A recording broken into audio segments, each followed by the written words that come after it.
UP में जो BJP के उम्मीदवार हैं, जो बड़े चेहरे हैं, उनकी हम बात कर रहे हैं, जिसमें योगी आदित्यनाथ हैं, डिप्टी सीएम भी हैं। लेकिन जरा उसको भी हम समझते हैं एक बार कहां से कौन लड़ रहा है। तो सबसे पहले योगी आदित्यनाथ की ही बात करते हैं। योगी आदित्यनाथ जो कि गोरखपुर शहर से चुनाव लड़ रहे हैं, गोरखपुर उनका अपना इलाका है, और डिप्टी सीएम उप मुख्यमंत्री केशव प्रसाद मौर्य सिराथू से चुनाव लड़ेंगे। श्रीकांत शर्मा को फिर से मथुरा से ही फील्ड किया जा रहा है। मथुरा में उनकी अच्छी खासी पकड़ और वहीं से वो प्रतिनिधित्व करते आए हैं।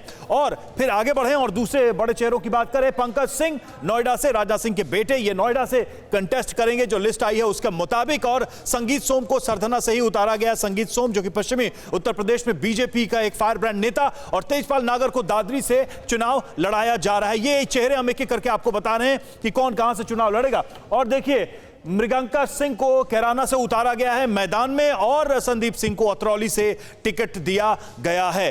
तो ये हम चेहरे एक एक करके आपको बता रहे हैं। आगे बढ़े, सुरेश राणा जो कि थाना भवन से, इनको टिकट दिया गया है। और फिर बेबी रानी मौर्य, देखिए बेबी रानी मौर्य का चेहरा जाना माना, इसको परिचय की जरूरत नहीं। आगरा ग्रामीण से इनको उतारा गया। अतुल गर्ग गाजियाबाद से चुनाव लड़ रहे हैं। गाजियाबाद की बेहद महत्वपूर्ण सीट है, बीजेपी की पकड़ मानी जाती है। गाजियाबाद की जो तमाम सीटें हैं उन पर 5 की 5 सीटों पर अच्छी पकड़ बीजेपी की। नंदकिशोर गुर्जर, उनको लोनी से उतारा गया है, जो कि गाजियाबाद जिले के तहत ही आता है। और साहिबाबाद जो कि गाजियाबाद जिले का एक और विधानसभा सीट है, वो सुशील शर्मा साहिबाबाद से चुनाव लड़ते नजर आ रहे हैं। तो ये एक एक करके हम आपको बता रहे हैं कि कौन कहां से चुनाव लड़ रहा है। अब आपको गोरखपुर शहर की जानकारी देते, जहां से योगी आदित्यनाथ चुनावी मैदान में होंगे और वहां से वो इस बार चुनाव में उतरेंगे। तो गोरखपुर की चर्चा हो ही रही है। गोरखपुर पर योगी आदित्यनाथ का जबरदस्त प्रभाव रहा है। उस शहर के उस सीट की भी जानकारी समझिए कि क्या है गणित उसका।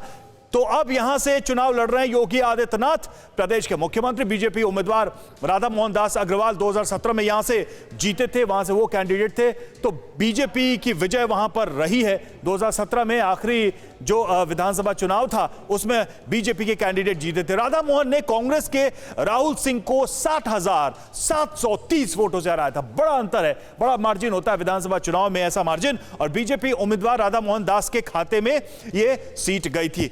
और आगे हम बढ़ते चले, 2012 की बात कर रहे हैं हम। राधा मोहन ने एसपी के राजकुमारी देवी को 47,454 वोटों से हराया था। 17 की बात हो गई, 12 की बात हो गई, 22 में आइए अब इसी गोरखपुर नगर सीट से चुनाव लड़ेंगे योगी आदित्यनाथ। योगी आदित्यनाथ अब यहां से ताल ठोकेंगे, जैसा कि पार्टी ने तय किया है। और 2022 की बात करें तो राधा मोहन ने योगी को खुद भी इस सीट का ऑफर दिया था। उन्होंने खुद ही कहा था कि योगी आदित्यनाथ यहां से चुनाव लड़े। तो ये गणित है, ये अभी तक का इक्वेशन है। 2012-2017 गोरखपुर की सीट बीजेपी के खाते में रही है। बीजेपी की दावेदारी मजबूत रही है।